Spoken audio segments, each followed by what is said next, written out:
hanging independence, feted for days, denigrated for years, cheated for decades. These were the key takeaways flowing down the teary eyes of Africa, my beloved continent, for the past immediate centuries.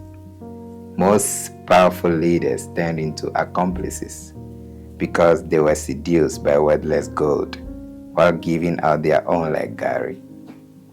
Others were menaced or lost their dear lives to heartless assassins when they tried to defend the honor of their people. Freedom and justice were dethroned, and restrictions were put at all angles. Indeed, our forefathers got tangled up in iron cages for ages. The unsung heroes were nicely mangled by these wicked angels, but they dared not revolt or wrangle. Perhaps they did enjoy their stay in this awful jungle. Kwame Nkrumah and Julius Nyerere did their best, likewise all the revolutionists. Nelson Mandela and Jomo Kenyatta went under arrest. Kenneth Kaunda and Sylvanus Olympio did resist. Thomas Sankara and Haile Selassie were assassinated, but their names can never be eliminated. Leopold Sedar Senghor and Chinua Achebe lowered the code. Likewise, Bernard Dadier, David Diop, Kofi Awono, and Wole Soyinka. The write-ups of these timeless patriotic icons are very good, but they truly understood or slightly misunderstood. When we look at Africa today, what do we see? The hard-earned freedom given to us by that generation has slowly fled like intelligent fish, dodging a hook in the sea. Governments are full of individualists. States are headed by indigenous colonialists. Our resources are controlled by democratic terrorists. How lower can we sink? Is this the new Africa that Kofi Awono, Kofi Annan, and Winnie Mandela once dreamt about? Was this a rich landmass Buchi Mecheta, Ama Ata Aido, and Chichi Dangareba once proudly spoke about? Is this the legacy you and I are planning to leave behind to our children and the children and their children's children?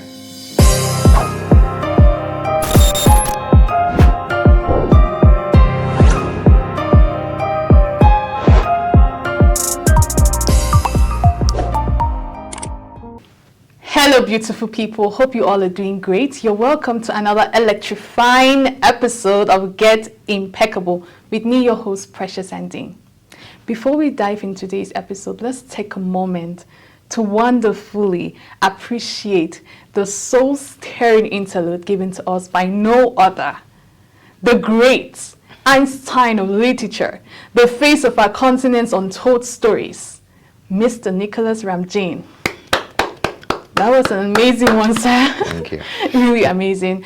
We are so honored to have this great man, the son of Africa, right here before us. And sir, before we dive in, we just want to know more about you, what you do, seated right here. We're so honored to have you. So let's know more about this great personality in front of us. Thank you, Precious, for My the pleasure. opportunity. Yeah, I'm excited to be here. You are doing a great job, and keep honor. it up. Yeah. I'm honored to get that. Yeah. So my name is Nicholas Kwashi Sicho Amesue. I'm an African from Ghana, Volta region, Aplau in that order. I'm a pharmacy student at USIU Africa in my 5th year. Oh. But yeah, I actually came here in 2021. It's been a while, like A long 4 time, years. yeah. And I'm a poet, a writer, an author, a leader. I've actually authored 2 books, and this is one of them, Library of Poetic Heritage. Yeah, Yeah, sure. Wow. I've had a couple of this, and I think this is amazing. Library of Poetic Heritage. And I think the copies are done, right? You told me physical Yeah, copies are done. yeah. So if you want to grab this bundle of joy, just get to Amazon. It's a good one, truly. You will learn a lot about not just Africa, love. Okay, I'm taking it over for you because I'm so passionate about the book. Yeah, I actually love the book, but yeah, it's a good one, the Library of Poetic Heritage. Anyways, sorry for interrupting. Yeah, it's all right. So lastly, I'm a Pan-African, and that's why I'm here to talk about Africa. Yeah. So that's powerfully said, Mr. Ramjeen. We're just going to go straight to our topic, as he mentioned. So we'll be talking about what does it mean to be truly African. Right here at Get Impeccable, we have our sole mission and vision is for us to empower young Africans with the life skills they need to enrich our continent with what it really deserves. So right here, right now, I think there's a lot of, people don't really know what does it mean to be truly African. And before we dive in, I will share a personal story which I experienced today. Yeah. I was talking to this guy, and we were having this conversation about like being African and actually people trying to, go out of the continent and, whatever. And he told me like, yeah, when people get out of Africa, they really don't want anything associated with Africa. And he mentioned that if him, for instance, gets to somewhere like Canada or the US, he will immediately change his nationality or citizenship to that continent, to that country. And I was like, whoa. So is it like Africa is a bad place to associate yourself with? So truly, what does it mean to be African? Being a Pan-Africanist, being someone so passionate about Africa, what do you think it means to be African? That's a very good and valid question. Yeah. I'll put it this way: to be truly African, you have to be proud of your history, your past, where you come from, and also appreciate where you are currently, and also look forward for a better future. Humanity is not stagnant. We are from somewhere.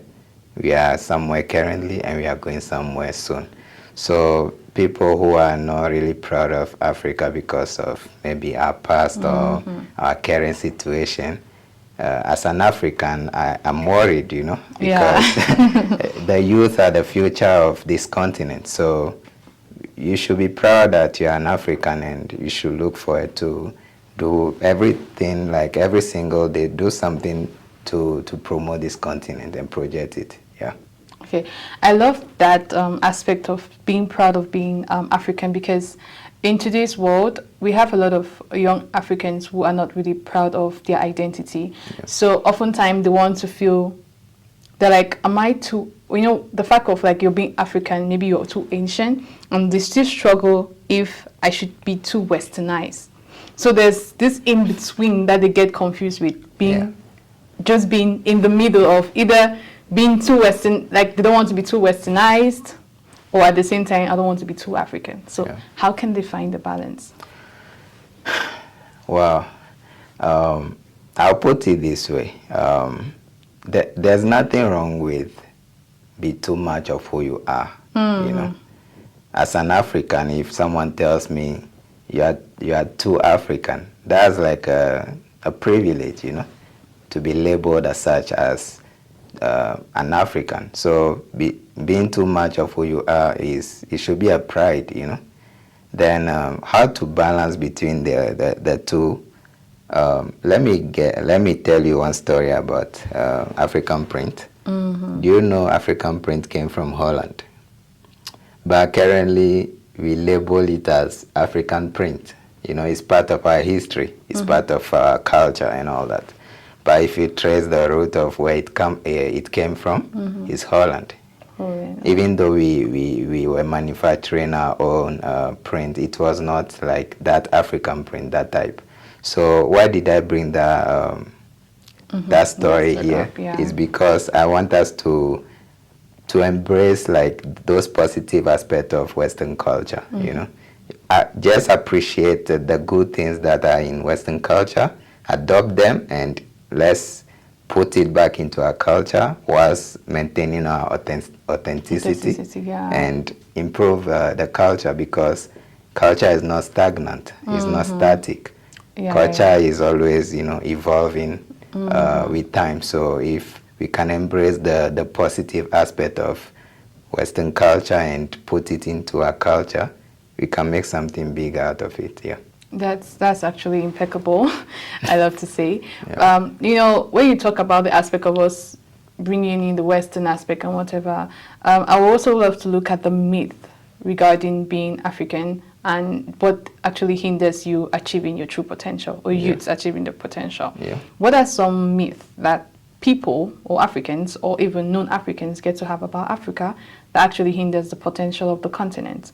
Because there was a time I was wondering, I'm like, why do we have to see most great inventions actually hardly, or like the contemporary time, Yep. you hardly ever find these big inventions from Africa? Or if you have this world or global competition, you hardly have maybe the top person from Africa. And is there actually something holding the Africans behind? Is there a myth regarding being African behind? I think, yeah, there is a myth or two, if I should put it that way. The myth of our story is not complete unless it is validated, by the West. Our success is meaningless unless it is linked to Western validation, or there's no hope in Africa. For instance, if you look at maybe a basketball player in Senegal, the dream of that young man or woman is to play in the NBA. Yeah. If you look at a football player in Nairobi, the dream is to go to Premier League. These great people we see, musicians, movie stars, their dream is to win the Oscars, the Grammys, So I feel like we have to start appreciating what we have here on the continent. We have to start developing all these fields that we think they are not good enough, so we have to embrace the Western stuff. To be validated. Yeah, so it's high time we started improving our things so that we maintain these great people that are adding value to the West instead of being on the continent. Yeah, I think that's a very powerful one. When you mentioned the aspect of being validated by the West, I think it's actually so true. Like, I really do match with that, because you have a lot of people, they feel like, even some people, if you just take a picture with a white-skinned person, I'm like, so people are like, oh my God, you've gone so far in life. I mean, having a picture with someone of just because of the difference of the skin color makes you like on top of the world. So it's like you get, even amongst the Africans themselves, they have given so much superiority to the Western or the white, or, we're dark skinned, but there's a certain kind of authority given to the people out there. Yeah. Is there a certain reason behind that? Because there's this aspect of colonialism I wanted to bring up. And I was thinking, like, people argue that Africa would have been better without colonialism. At the same time, some people are like, Africa would never be better without colonialism. In fact, thanks to colonialism, we're actually here. So how can we, bring up this debate, or, answer this in your point of view, and also bringing up the aspect of colonialism influencing how we get to view the people who we once considered colonial masters? We can't assume that, okay, if Africa was not colonized, it would have been better. If Africa is colonized, you would have been, going through all this. We can't deny also the fact that colonialism really messed things up on this continent. It didn't just alter our culture or the physical status of the continent. It even went to the mental, Yeah, mental, where yes. we don't really appreciate who we are. I remember when we were kids, you see white people around, and oh my God, it's an exciting experience. Exactly. So why do we, have that mindset, that mentality? So I think what we should start talking about is, even though colonialism affected us negatively, we have to learn from history, use the resources we have right now, and make something better for the Yeah, future. yeah. We can't like continue living in the past, you know. Facts, yeah. Our grandparents fought colonialism, you know. They defeated it. That's where we gained independence. But at the end of the day, we are not totally independent. You know, we are still dependent on Western forces, you know. We go for aids and all that. I feel like it's high time we are self-reliant, like completely, you know, not just a word of mouth that you are self-reliant and 3 months later we see you in Beijing, you know, getting some loans. We should be totally self-reliant because we have all the resources on the continent. We are the youngest continent on the planet. 60% of our population is below 25 years. Yeah. So what are we using, you know, all these potential forces, like the force of the future, what are we using it for? What are our leaders doing about this potent, you know, structure of African future? So yeah, we should start having a conversation on that. Yeah, I think that's what you just said is totally on point, because the fact that even though we claim that right now we are independent, but there's a lot of colonialism up here. Yeah. I think right now Africans need to really fight the aspect of mental colonialism, if I'm okay to say, use the term mental colonialism. So speaking about the aspect that most Africans feel like their talents are not worthy of the continent. So let's take, for instance, is it because they feel like the problems in Africa are not worthy of being solved or can't be solved? Because I'm taking, for instance, my country, for instance, Cameroon. I was speaking with this guy, he's a Cameroonian as well, and he told me that, you know, regarding the political status of Cameroon, let the president be the same president who we have had for more than 4 decades. And according to his, you know, perspective, he's the only one capable of handling the continent. Young people, they just want to leave. You know, a lot of people just want to leave the country. Like, usually they just say, "C'est payé gâté." Like in French, it means this country is spoiled. So there's no need to like put in the work. So is there a should there be a shift in the perspective, or is the problems of Africa really so difficult that Africans can handle? I'll put it this way. No problem is complex to solve, you know. But the approach you use will be the issue. You have to be strategic. If, let's say, a common youth is telling you that your president is the only one who can, you know, manage your affairs, then we have an issue. There's something going on in Togo right now. People are protesting because the same president has been there for 2 decades. I think all African countries have that issue, or majority. Exactly. So I feel like some leaders are doing well. I'm from Ghana, and I can see leadership in the administration. It's you know? good. And a great leader is measured by their, like, those that they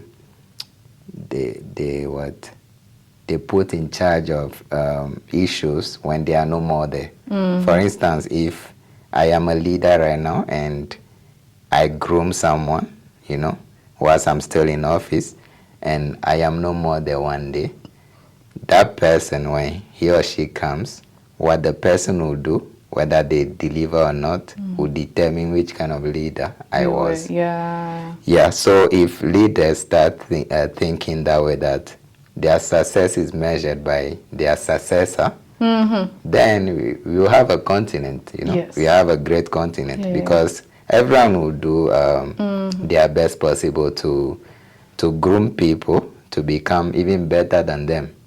That's not the point right now. The point right now is people are in power. They don't want to, if their tenure is over, they don't want to leave office, you know. They just want to stay in power because they feel like office is all that they've got in this life, you know. I mean, you have to change that mentality. You know, when your time is over, you leave. You leave. Someone else can come and do, maybe if you are not done with your project, groom people, you know, so that your project is continuous. So you can't live forever. What if like something happens today and you are no more? That means the project is just it has come to an end, you know. So groom people as you are leading, so that when you leave, they can continue your project. You know, I really love the aspect about, especially when you mentioned that most leaders, some leaders, especially on the continent, don't look at their successes. So one thing, I was reading a book by Simon Sinek called Leaders Eat Last. And someone said that's the last thing you want to tell an African leader today, that you should eat last. Last, yeah. If African leaders could recognize that they are in positions of service, not bosses, you know, over people, if they should admit that they are the servants and the people are the bosses, so whatever the people want, they have to deliver to them. If we have those kind of leaders on this continent, I don't think 10, 15 years from now, we'll still be talking about Africa struggling. Because one of the major issues of Africa currently is leadership. And leadership is different from being a manager. A leader inspires people, you know. A leader is someone who sees the future, what's being here today. So if you can't predict the future, if you can't do calculated risk or take calculated risk to know that 20 years from now, what I'm doing today is going to, you know, have a benefit. We want those kind of leaders on the continent. Those who can see into the future whilst they are still here today. I mean, that's really amazing. I was just about to ask you what are the biggest issues Africa is facing. And for real, when I asked the question in my mind, I was like, definitely leadership. Because we have the potential, we have the resources. Yet, you know, there's always this saying that, you know, if you can't manage what you have, you keep on being a beggar. So with what we've said so far, education is often looked upon as the great equalizer. Yet many African schools, if I'm okay to say that, teach outdated syllables. So how do you think we can handle this situation about our educational system and its impact on who we are as Africans? That's a good question. Education's purpose is to turn a mirror into a window. So a mirror, if you look into the mirror, you only see yourself. You know? But if you go and look into through the window, you see nature, you see people, the horizon, you see so many things. That's the purpose of education. But I feel like what we are doing on this continent is developing people who identify problems that other people come and solve. So let's say we have engineers in a country, but they still bring people to construct their roads. What's the point, you know? What's the point of having graduates from medical school and a leader falls sick, they fly him to the best hospitals, to Paris, to London. What's the point, you know? What's the point of having all these great people on the continent that are educated and we are not using them effectively?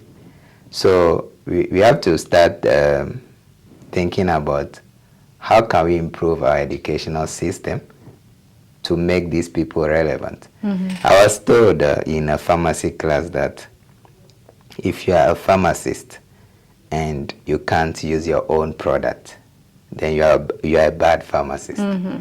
So every leader should use that analogy. If I'm a leader in a field and I can't use that field, then I'm a bad leader. You are. If I'm a minister of education and my child is abroad schooling, in Harvard, the best. Harvard, I'm not saying you shouldn't go and you know, study, further education outside and all that. But my point is, why won't you transform your facility and equate it to Harvard if you want, you know, your kids to school on the continent? So any leader in charge of any field on the continent should make sure that they develop it so that they themselves can use it. Because if you know you have the resources, you have the monetary power, and you can maybe go abroad, have access to all those kind of facilities. What about the common man, living in a village somewhere that they can't afford all those kind of things? So leaders should make sure they transform every facility so that they themselves can use it as well. Powerful one. And following up on that, I just wanted to ask, like, what do you think are the main skills Africans, apart from the aspect of revitalizing our educational system, what are the main skills you think young Africans should be possessed to actually help them thrive as being Africans? What are those skills do you think we need as Africans? Yeah. I know people will expect me to say technology. Of course, you have to be tech savvy. technologically literate, but there are two basic things. It has been there in time memorial. You have to know as an African in this generation. And these things were undermined, but they are so powerful. One, the skill of writing. Number two, the skill of reading. And they are twins, they go hand in hand, So why do I say you should know how to read and write? If I ask you who is the father of medicine, you tell me Hippocrates. That, like, according to many literature, they gave him that, accolade. But I've also read, intensively or extensively, and I found out there was another father of medicine who was from Egypt, Imhotep. So why didn't you have those things? Because they were not really recorded, So the power of writing. What if we used to write our things down, document everything? We would have been one of the most resourced continents. We are, but most of the things are not accredited to us because we didn't document them down. Yeah. So as for reading, if, let's say, a common African, you had, there's this saying that if you had something in a book, it would take an average African 1 month, 1 year to get that thing. Why? Because they don't like reading. Exactly. Yeah. The average African doesn't like reading. Yeah. So there are so many things that are hidden in books, So people should fall in love with books. Just read all the time, because there are so many things we need to discover. Many history we don't know. They told us our history, but if you go to libraries, our histories were told It's by hidden, it's hidden there, that what we were told are not corresponding with what actually happened. Sure. So if you fall in love with those two things, I promise you, Reading and writing. Reading and writing is very important. Very, very. Yeah. And as we wrap up the conversation, let's think about it. Like, if you had the power right now to change one aspect of Africa, what would it be? I'll change the narrative that there's no hope in Africa. Okay. Because I know there is hope. There is hope. Wow. We have all it takes to become the next superpower. China did it. China is not a continent, but it's a country they did with it. so much potential.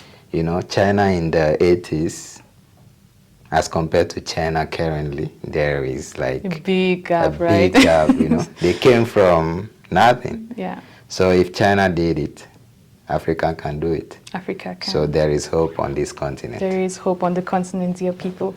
And it's been an honor to have you right here. It's really a great pleasure. And there's always one thing we usually do when we when we have important guests on frame.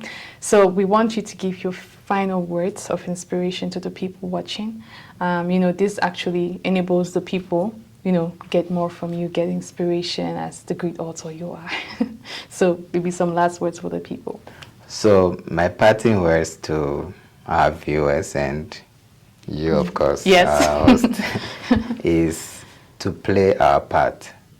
We shouldn't be idle in this struggle of becoming a great power, We shouldn't be idle in the new revolution of African heritage.